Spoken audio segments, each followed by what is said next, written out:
We've got a excellent episode for you. For the crew of people who thought we were a little too unskeptical of the discussion on China, everyone is going to be very happy with this one. We have Parag Khanna. He is the author of Move, The Forces Uprooting Us, and The Future is Asian. This is a great conversation because it speaks to the themes that Sagar and I are really obsessed with, AKA what happens to a world that is changing in ways that we don't even understand. Parag's most two recent books, Move, which just came out last week, and then The Future is Asian, are basically dealing with the following argument. How will the 21st century change when the majority of economic and military power is in Asia? And what happens when, after the COVID pause, as we discussed during the episode, you see all of this mass migration, geographic location, both like within Western states, with people on the southern border of the United States, Africans moving to Europe, all those forces, lots of great stuff. There's probably we disagree about, but Sagar, I think there's just something that really comes from this. And that's why he was a great guest. Yeah, I really enjoy talking to Parag. Parag is almost a polar opposite, kind of, in my opinion, but in the most useful, good faith, and productive way. So we have really big debates about childcare, about immigration, about the nation state, about what America means, about the West, about Asia, where it's all going, how we should handle it. I think it's pretty spirited. For anybody who thinks we're neoliberal shills, well, I would just point you to this episode in particular and the pushback that Marshall and I try to give in terms of representing all the different points of view that we can. I think people are going to get a lot out of it. I really enjoyed this. Yeah. And once again, like Parag went to high school in Germany. He lives in Singapore. We're bringing a different perspective here. And once again, we're not going to agree on 90% of what he says here, but the frame, AKA what happens when people try to move a lot and what happens with a global economic GDP shift are really important ones. And it's up to you as an audience to figure out like where you stand on it. So lots of great stuff. Let's get into the episode.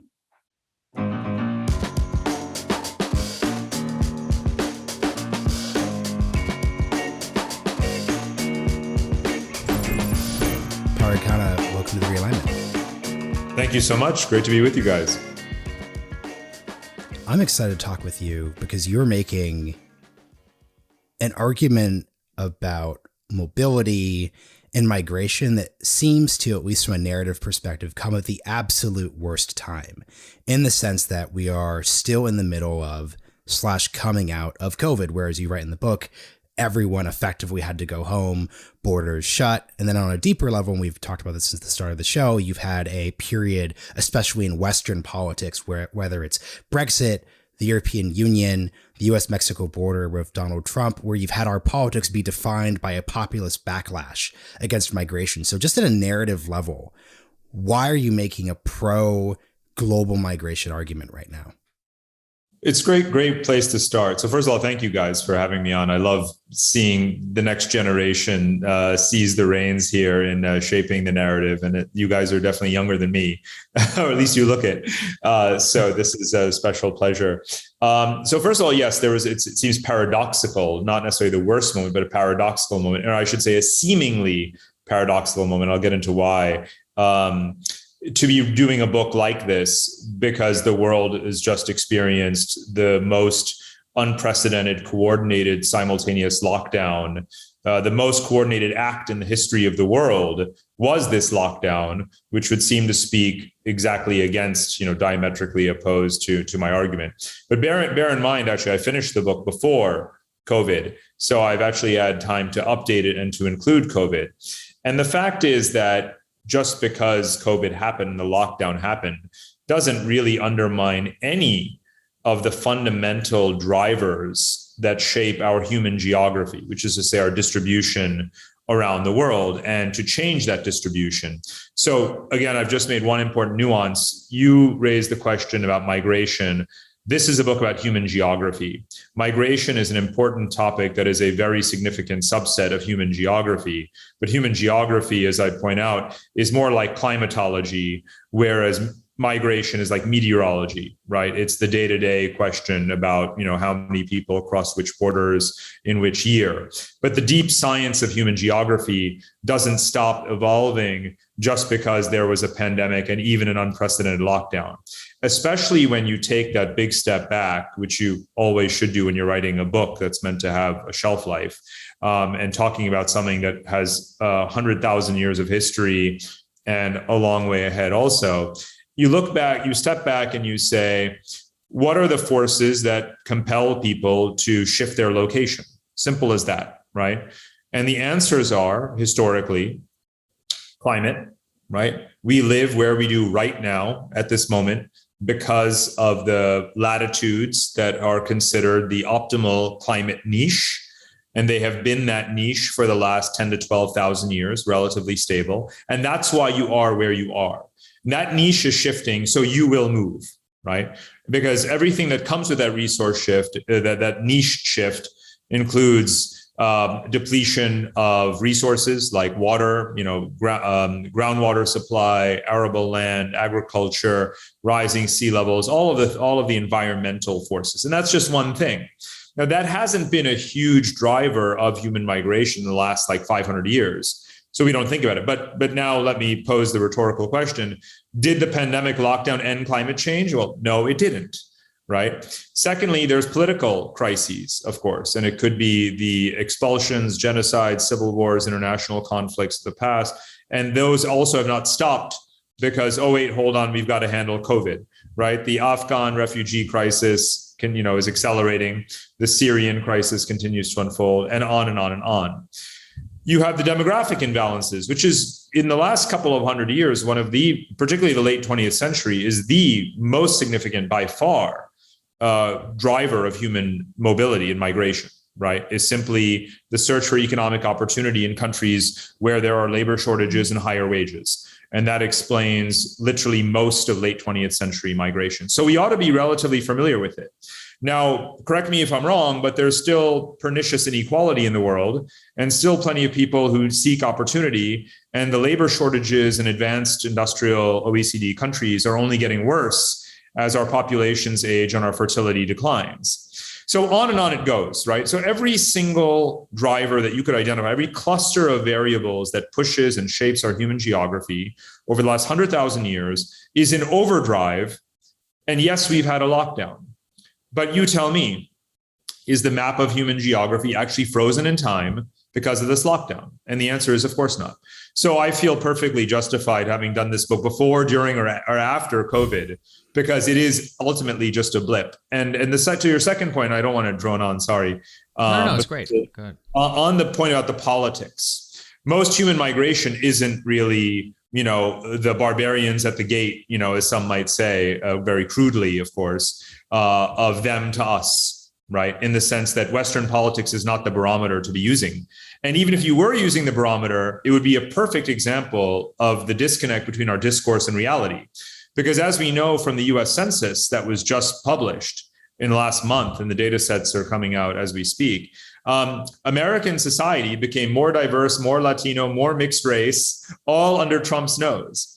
And Biden wants to give this pathway towards citizenship to undocumented migrants. He wants to expand the H-1B quota, and all of these other things. So 10 years from now, we will look back from a demographic standpoint, not from the standpoint of our politics and polarization, obviously.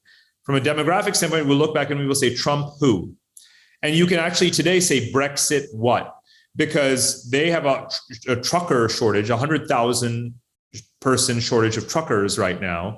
They're being told they will not have hot food at Christmas because of their gas and food shortages. And it's entirely because their Brexit immigration policy was so messed up. And now they're desperate to import people like nobody's business. Germany has just had an election.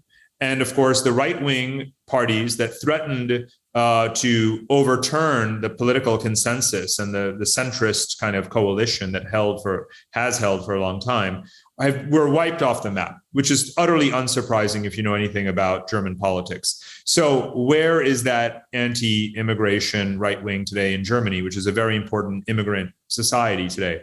And then there's Canada, which has just had an election as well and has been unwavering in its commitment to increase its population by 1% every year, which means 400,000 people a year. So the most important Western societies in the end have turned back to the path that they've been on for decades, which is to continue as mass migration societies. So the fundamental drivers and today's realities, despite populist politics, all point in the direction of a continuous, ceaseless expansion of a new distribution, of human geography.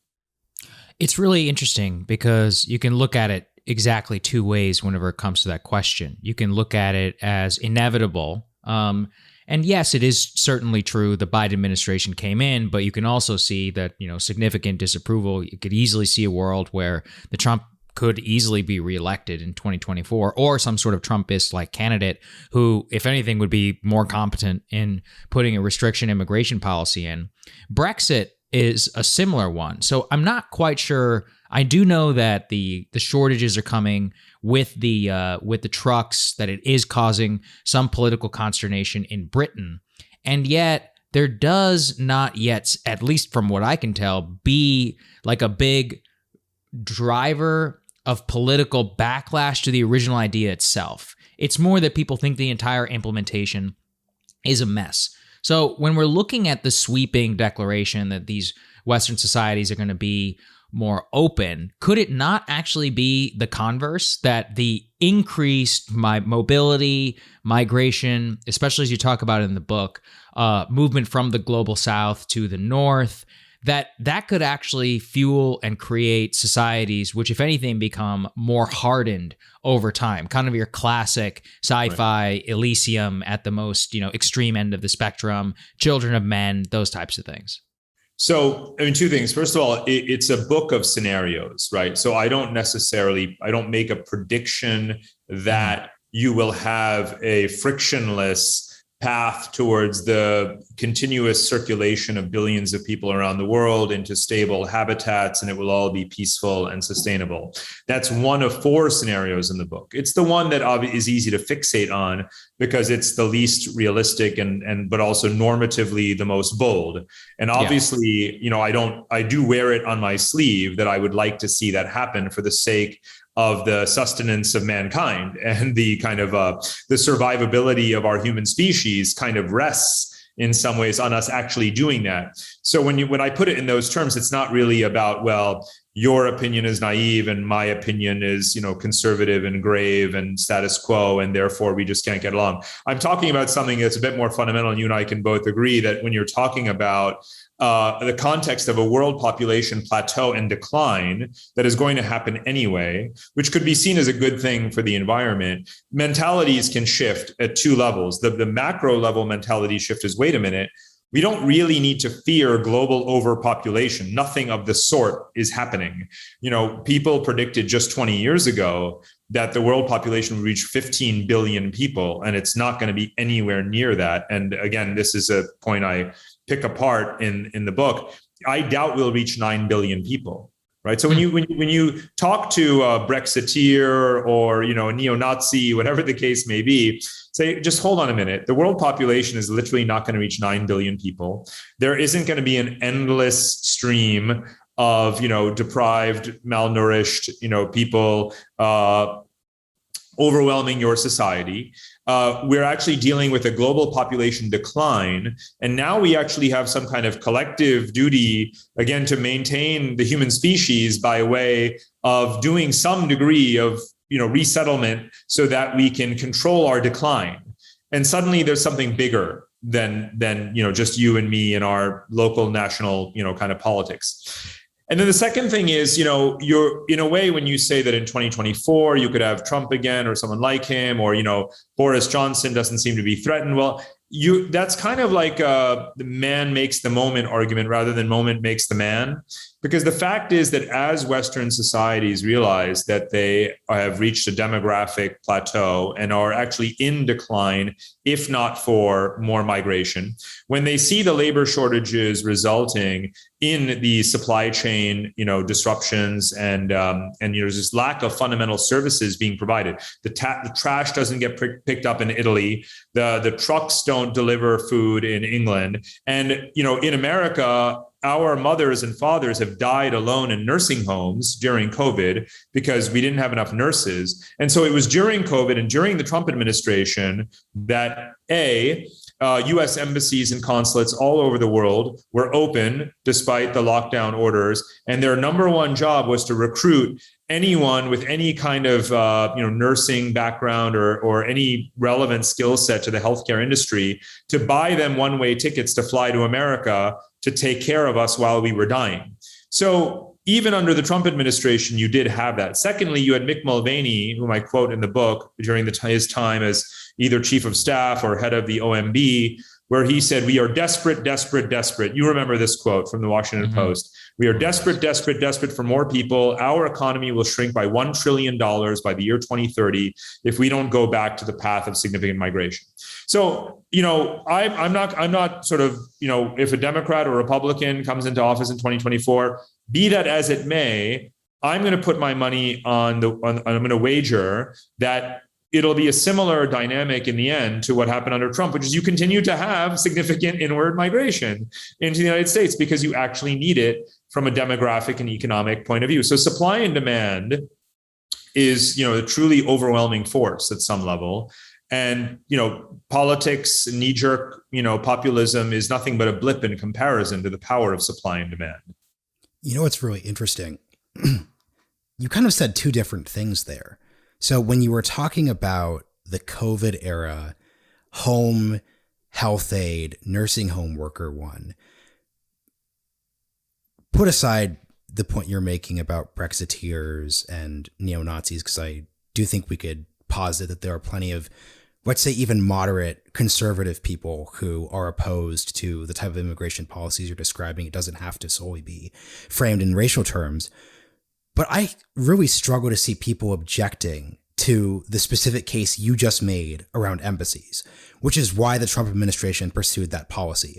We need nurses. We need home health aides. That's a very clear, interest-driven argument that politicians of either party would largely be comfortable making.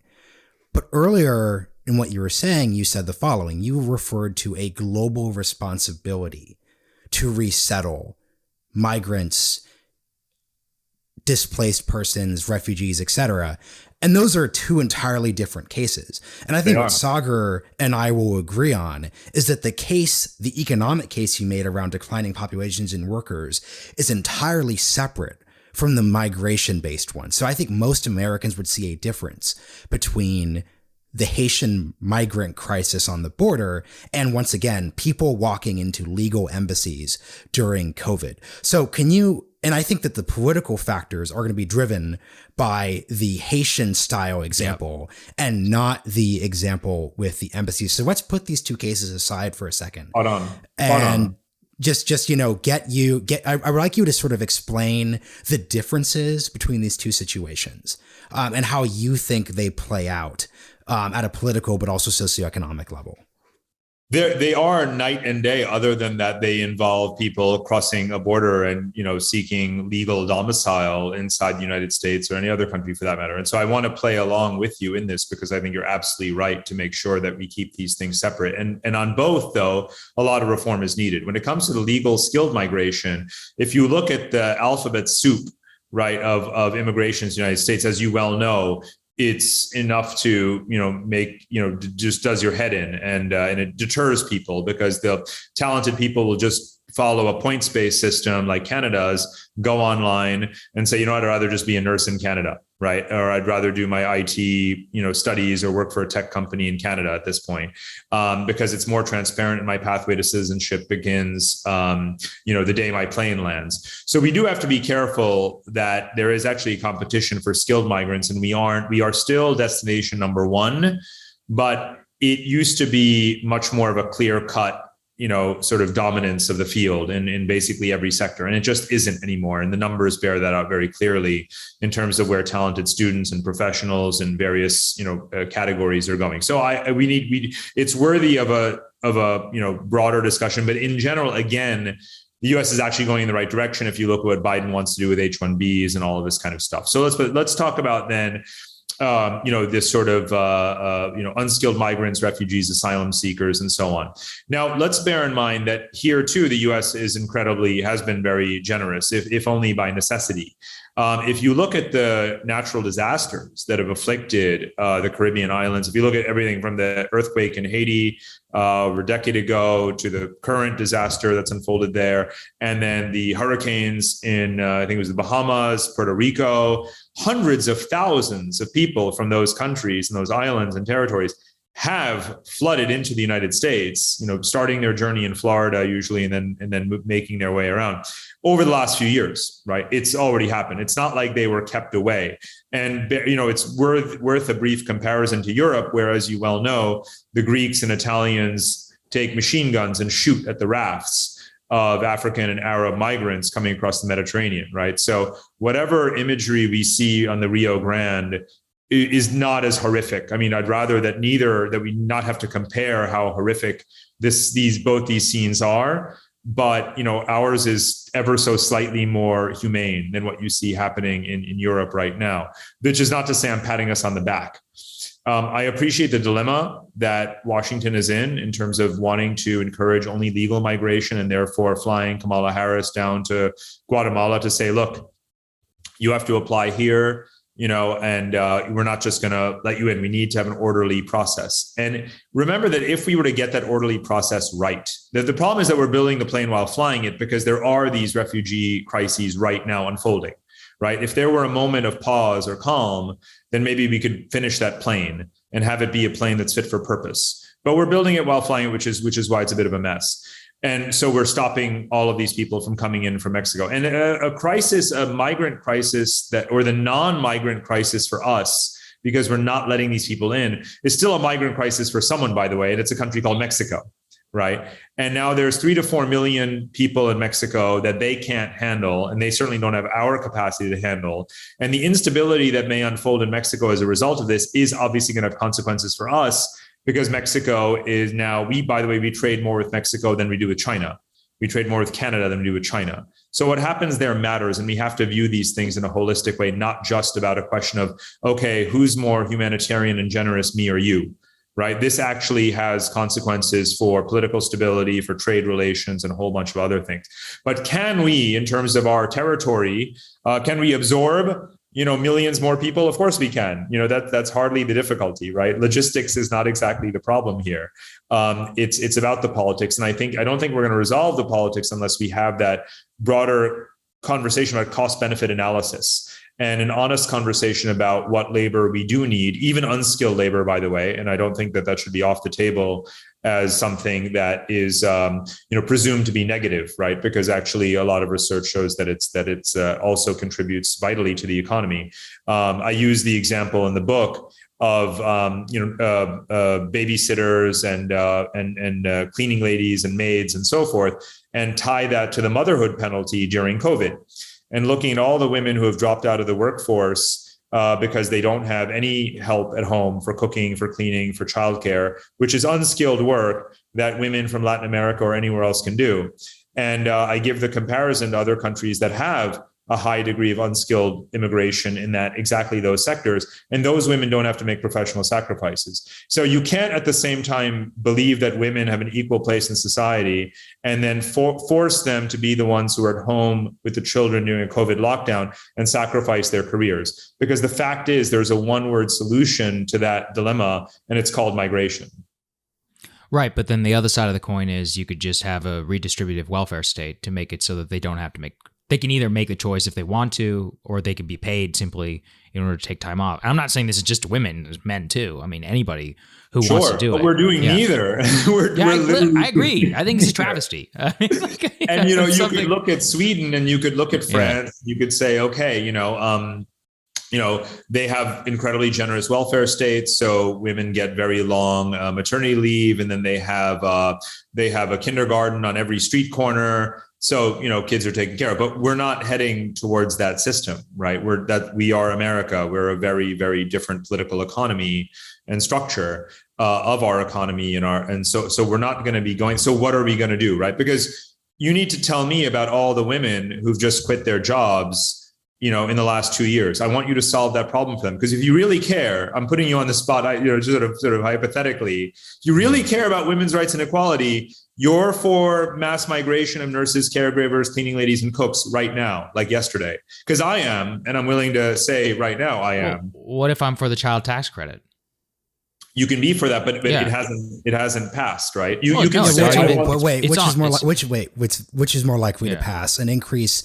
And No, actually, by child the tax way, credit during is already co- U.S. law. yeah, and also during Anyway, COVID, go ahead. we spent millions and actually billions of dollars on payments to households. So it seems that the more realistic path politically is expansion of the welfare state versus mass migration, just in terms of the actual domestic politics of this. Like, which is more likely to get a filibuster or opposition from Kirsten Sinema, welfare payments or migration, considering she's an Arizona senator?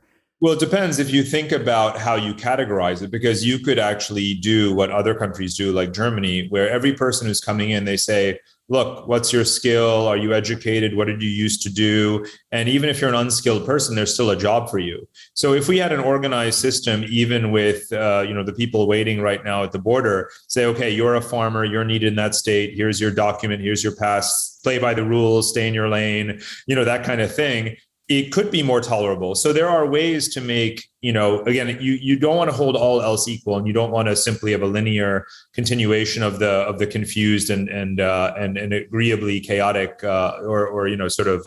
clearly chaotic past. So, it's sort of when you say what is more likely to pass, well, in what form? I don't think anyone wants to simply repeat chaos, right? But knowing again that we need these people, knowing that our policy is broken, ideally you come up with a system that's better and that is palatable. A quick So let me ask you question. about. Okay, go ahead. Sorry, it's just a quick one, Sagar. I was interested in your point that some form of dealing with this is inevitable, because you brought up East Asian countries, but if you look at Japan, Korea, those are countries which have faced exactly the labor shortages and massive fertility declines. They make us look totally great, yet they have not pursued mass migration. So I think if you're looking at the thread of Sagar and my pushback, it basically comes down to, I feel as if you are treating certain policy choices as inevitable, when if you look across the industrialized world, they aren't making those same choices.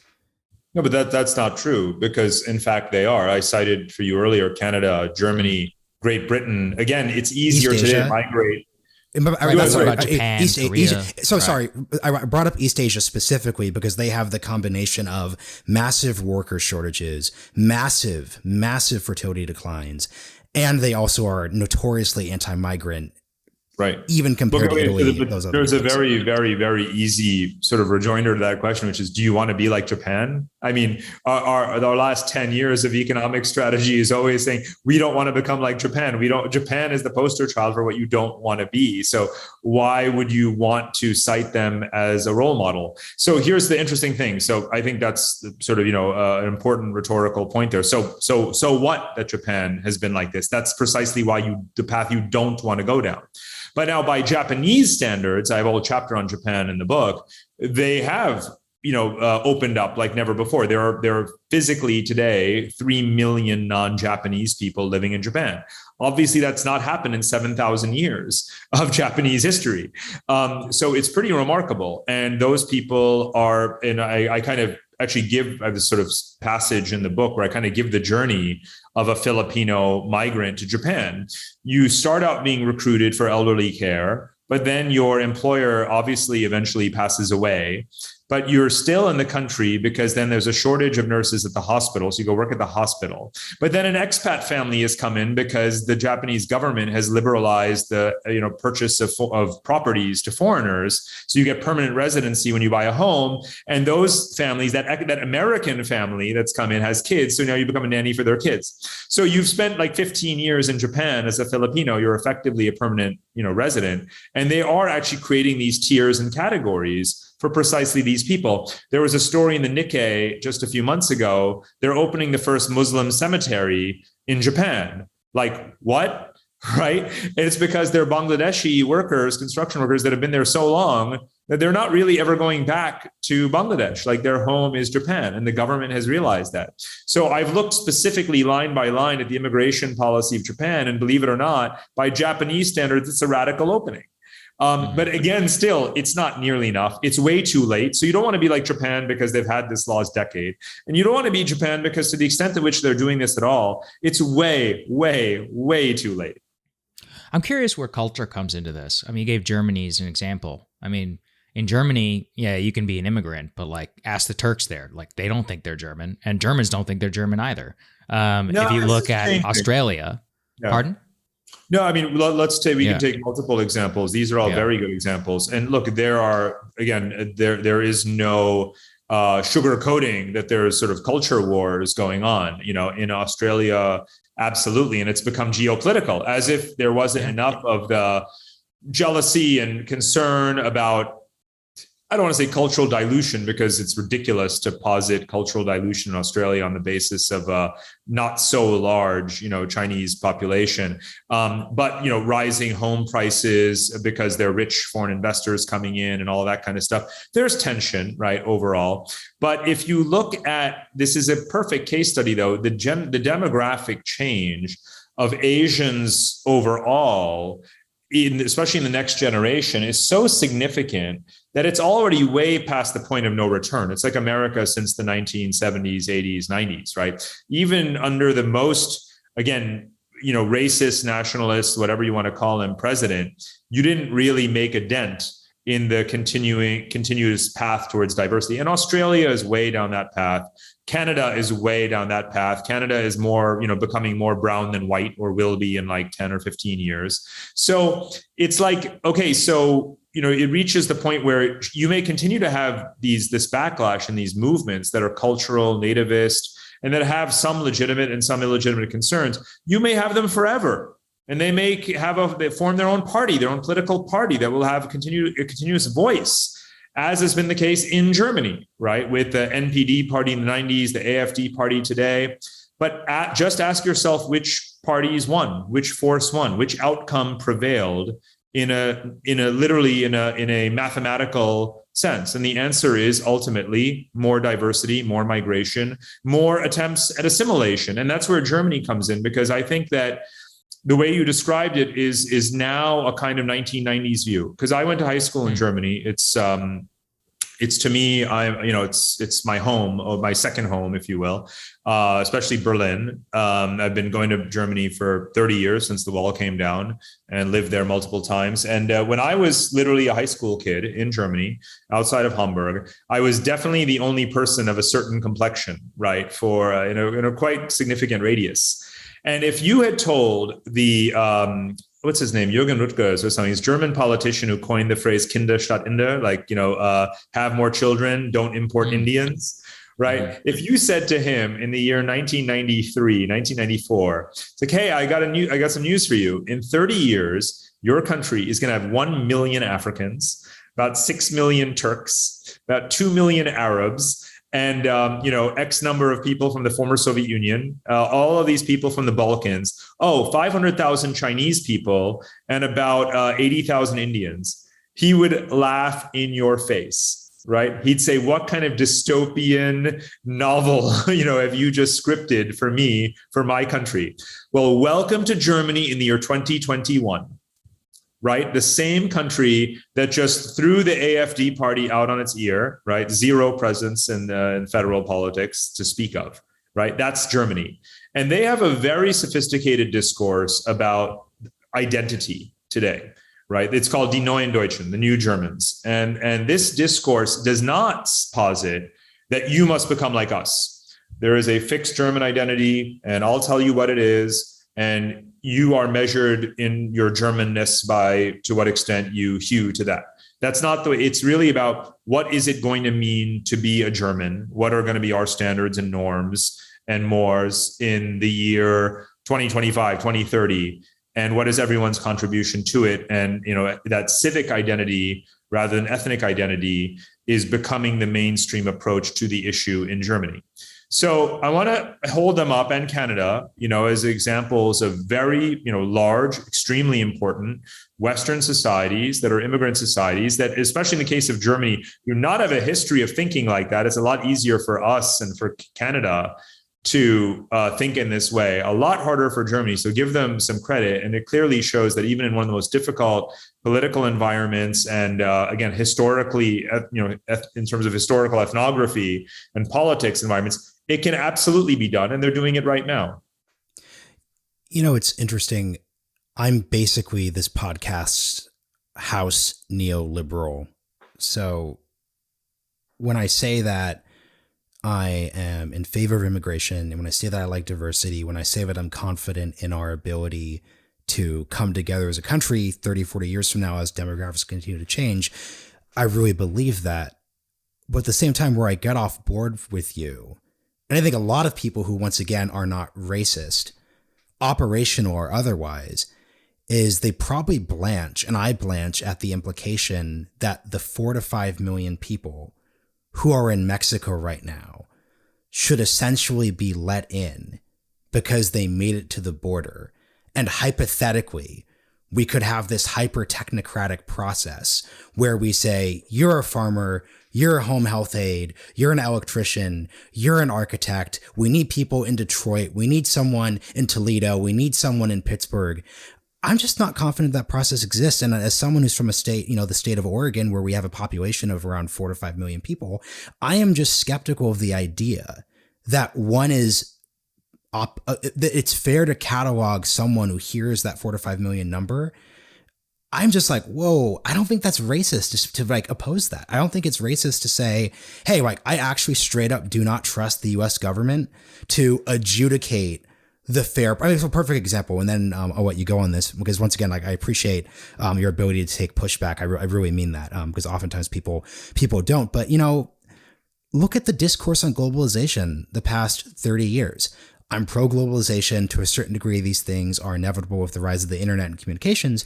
But how many times did we just push aside concerns by saying, oh, don't worry, we'll have worker retraining programs. Oh, don't worry, we'll do this technocratic fix, or we'll do that technocratic fix, or, oh, we'll teach you how to code. We'll do all these little things that sound good when we are talking decently eloquently about, but don't actually exist. So I think it's the combination of, whoa, the population of the US state could come here, and then just being skeptical of a dilapidated government's ability to actually fairly technocratically assign and manage those dynamics. So I'm just curious how you think about that frame.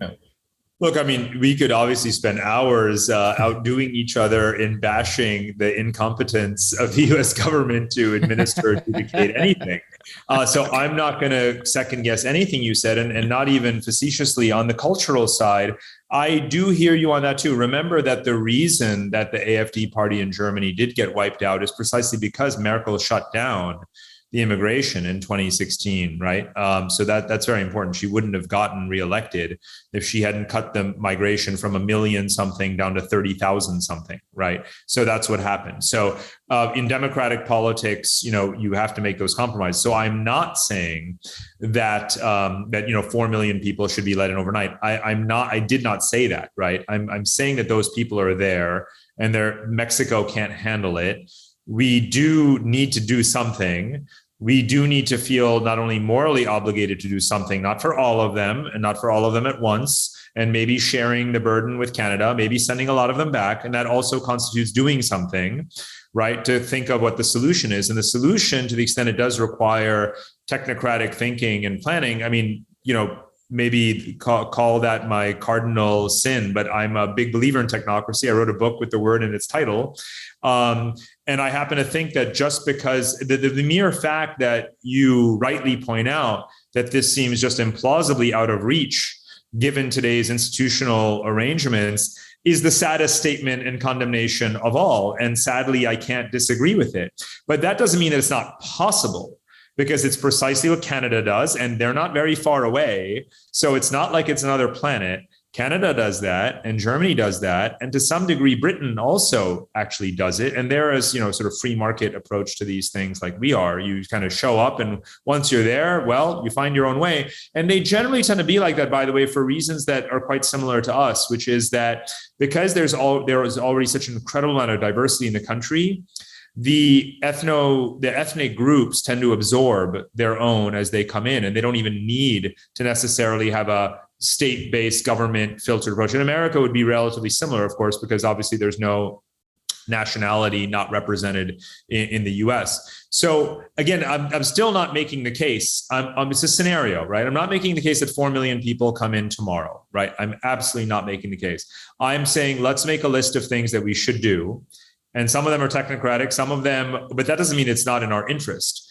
If you were to depoliticize certain things and say, fact, we need people, fact, we need them in XYZ areas. Fact, these people are standing here right now and waiting and they're not going back. Fact, it's going to be really bad for Mexico if we don't do something now.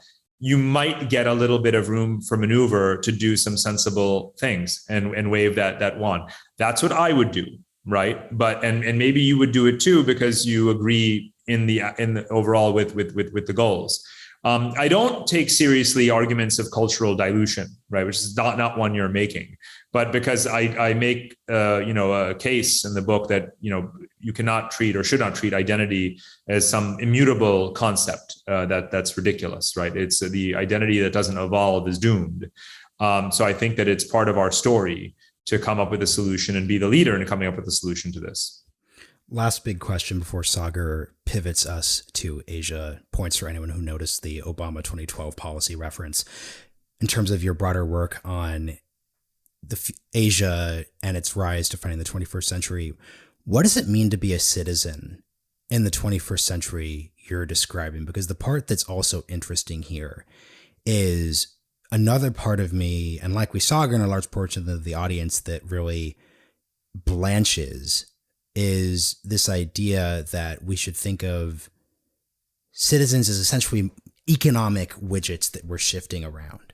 So let's say you're the Filipino person who moves to Japan for work and stays there, but is a permanent resident. What does it mean if you are a Turkish guest worker who comes to Germany in the 70s and is still there? What does it mean if you are one of these undocumented migrants who's trying to get into the US? Just define what citizenship means, given, once again, this is where we agree, these structural factors that are pushing on the political system, whichever direction people want to go. Right. And I think this notion of citizenship is becoming more expansive, because we tend to think now that once you are a legal resident in the country, there's much less concern over whether you're a citizen or a non-citizen. It's, are you legal or illegal? No one knows when I became a US citizen. It just happened when I was mid-teenager, but nothing really changed. We had green cards from the time we moved to America, for 8 years afterwards. And it was just, par for the course. No one treated me differently the next day.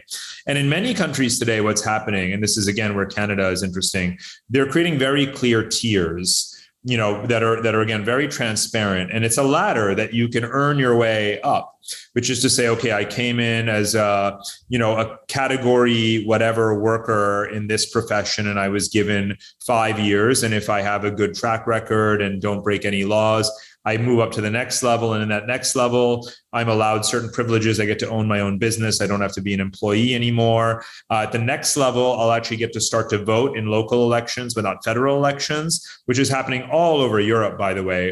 In the UK as well, you can vote even when you're not a citizen. This was a factor in Brexit, actually, because there were so many foreigners who voted in Brexit who were not actually citizens of the UK, because that's actually part of their law. And this is very common nowadays, especially at the city level, which matters a lot. So if you're a legal resident, so everything but in most countries, voting in the federal elections and the right to hold office, you more or less have those guarantees and rights and privileges, even as a non-citizen.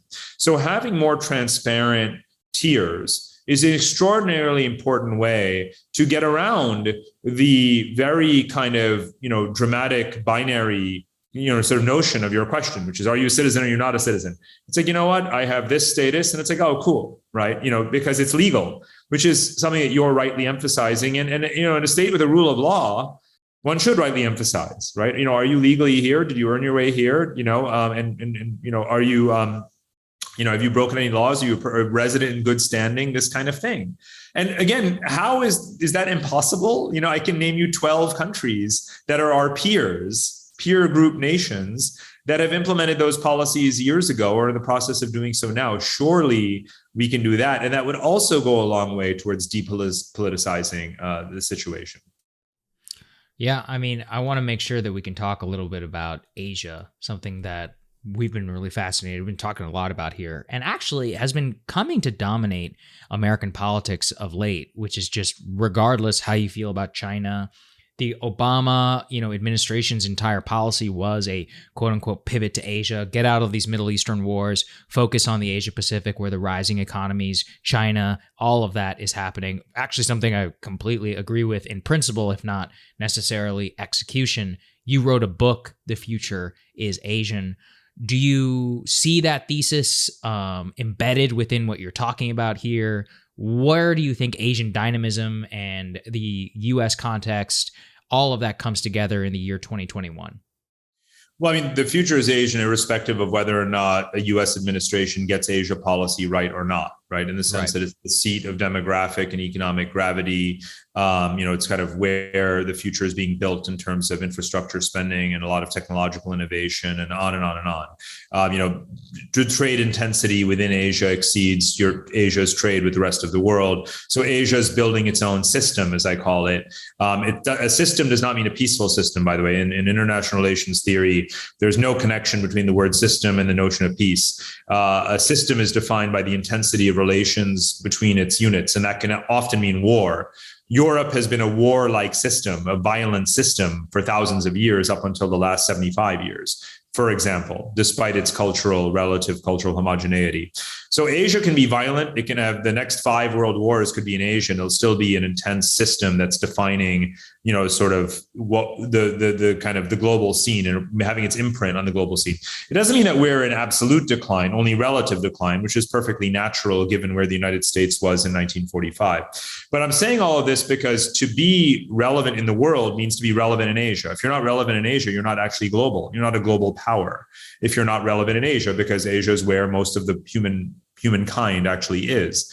So my point is, now, what does this mean for the US as it approaches Asia? Is it relevant or not relevant? Or rather, let's measure the ways in which it is relevant.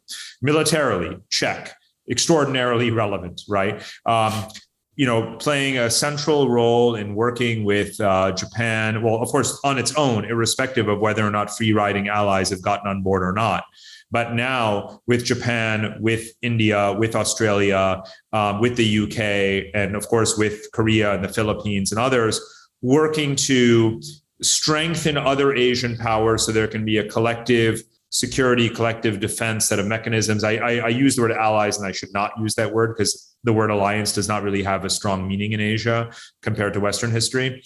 But a coalition, for sure, many coalitions that are seeking to ensure that China does not achieve regional hegemony in Asia. And I do believe that we will succeed, right? We will succeed, which is to say all of us, not America, all of us together will succeed in that world historically, geopolitically significant objective of establishing and maintaining geopolitical equilibrium on the Eurasian landmass in general and in Asia in particular. So that's important. But that doesn't mean that, it comes at a great cost, obviously, that exertion globally on the military stage. And of course, as we well know, and many people have rightly criticized, from Obama through Trump through Biden, it's not good enough because it's not coupled with the right economic strategy. Our trade policy actually encourages American companies to offshore, which is the exact opposite of what the middle class oriented pro-growth, industrial policy leaning foreign policy of the Biden administration has been. Because when you're not party to trade agreements, your companies are disadvantaged on the other side of the world. So your companies have to go and relocate and set up local operations there to get behind the border. And that's what American companies are doing, one after the other. So if you don't join the TPP trade agreement, your companies are increasing their relevance in Asia because they're investing in creating jobs in Asia. But they're no longer really American companies. They're not repatriating their profits, right? So you have to couple it with the economic strategy, and there has to be obviously many other components to the engagement in Asia. But I think that, sort of rumors of America's disengagement or demise from Asia were massively overstated prior to the pivot to Asia. the notion of the pivot gave the impression that America was ignoring China, and we weren't ignoring China. That's ridiculous, right? So, and even though you could even wrap a nice ribbon around Afghanistan and Iraq and say, okay, Biden really wanted to get out of that and, continue on this mission to focus on Asia. The fact is that America is still a superpower and is capable of juggling its priorities and obligations in all of these theaters at the same time. And that's what we're doing. And rebalancing within that is necessary and good. But so I want to give partial credit, again, it's like the pivot to Asia, as much as the term has actually fallen out of favor in Washington itself, we remember it kind of nostalgically in the way that Marshall just used it, or as a trivia question, which was actually the way in which you used it. But let me give you the example. The former U.S. ambassador here in Singapore, where I live, is a good friend, Kirk Wagger. And when he went on TV once and he was asked exactly on this pivot to Asia, he came into this country exactly when the pivot was being announced. And you know what he said? He said, let me quote LL Cool J. He said, "Don't call it a comeback. We've been here for years." and he's absolutely right, because I was here before him and I've been traveling in this region for more than 20 years. And, it's just like, it's like a lot of the other issues we were talking about. The gap between perception and rhetoric and the political discourse amongst, people in the sort of chattering class who aren't looking at what's happening on the ground, and that ground reality is like night and day. So I think we'll get 2 or 3 last questions in here. And this goes to, I didn't finish, but I started reading the book, and you talk about this a bit, but my immediate question is, what is an Asian country? Because under certain frameworks, you could probably argue the U.S. as a Pacific power, as a country that has territory, Guam, Micronesia, Hawaii, a large East Asian population in itself, and South Asian. Actually, in many ways, is an Asian Pacific power.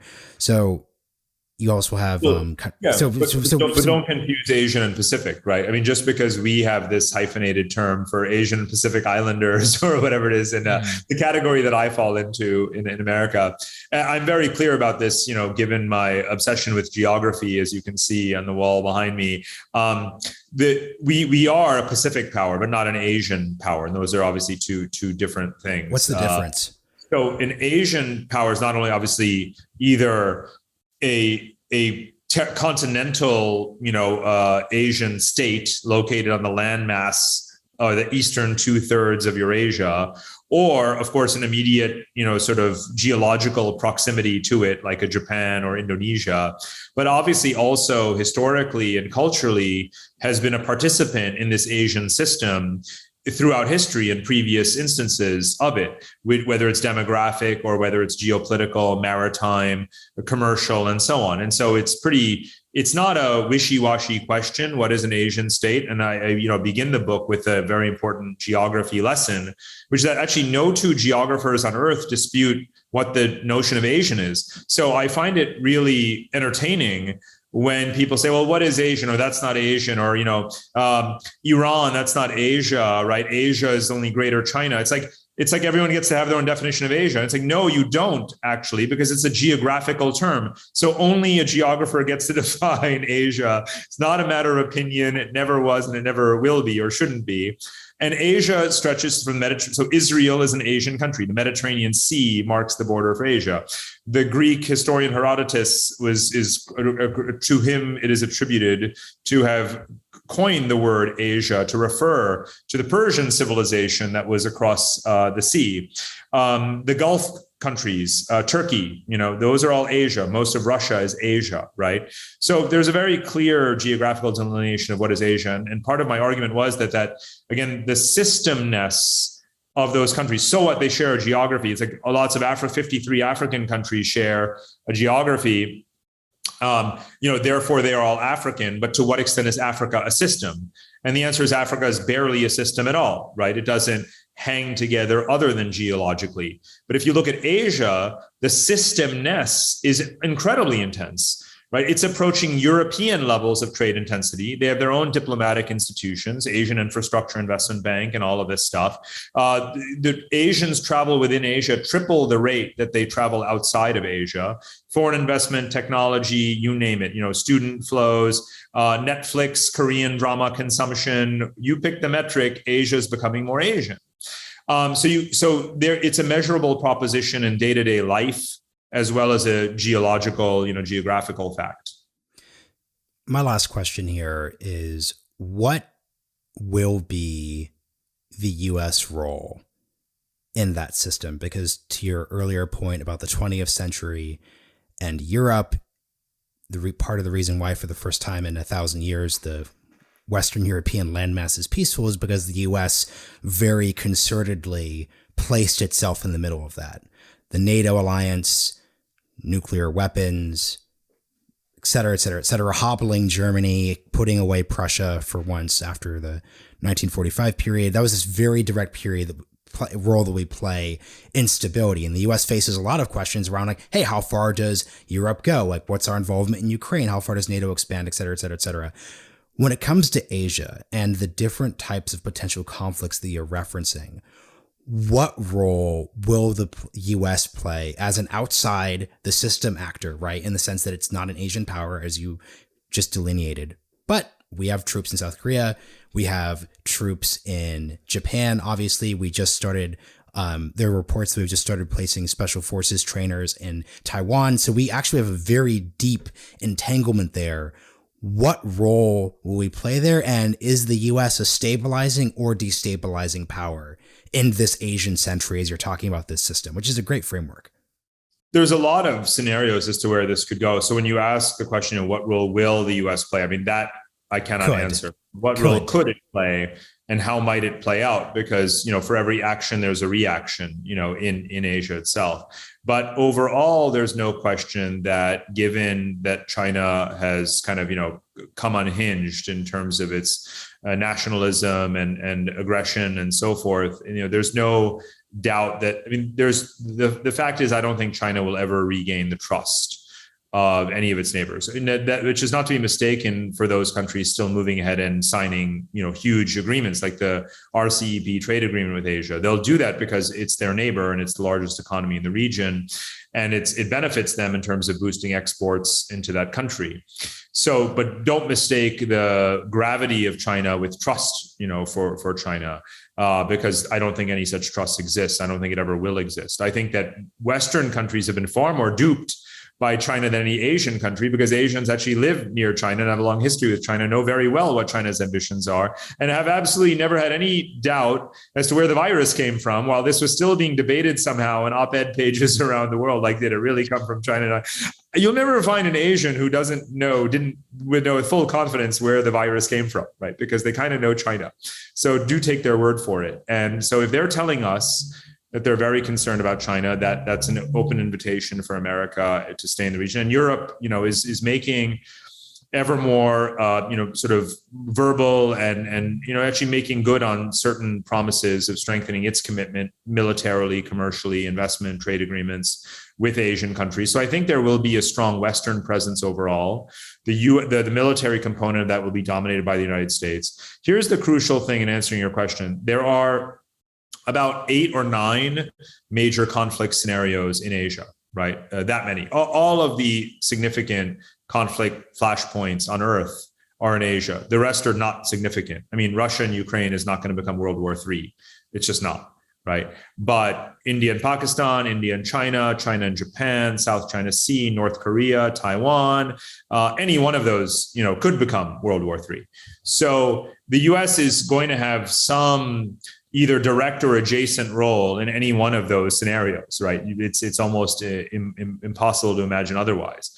But whether or not that's going to be positive, negative, whether we're going to be a decisive role or suffer a humiliating defeat, that remains to be seen, right? And I can't predict, but I can generate scenarios about each of these situations. But here's the most important thing to remember is that unlike Europe 100 years ago, there are not, again, automatic alliance effects and escalation dominoes in Asia because unlike Europe, none of these conflicts is actually connected to the other, even with China simultaneously being a participant in all of them, or a protagonist or antagonist in all of them. It doesn't mean that they're actually connected, because they're not.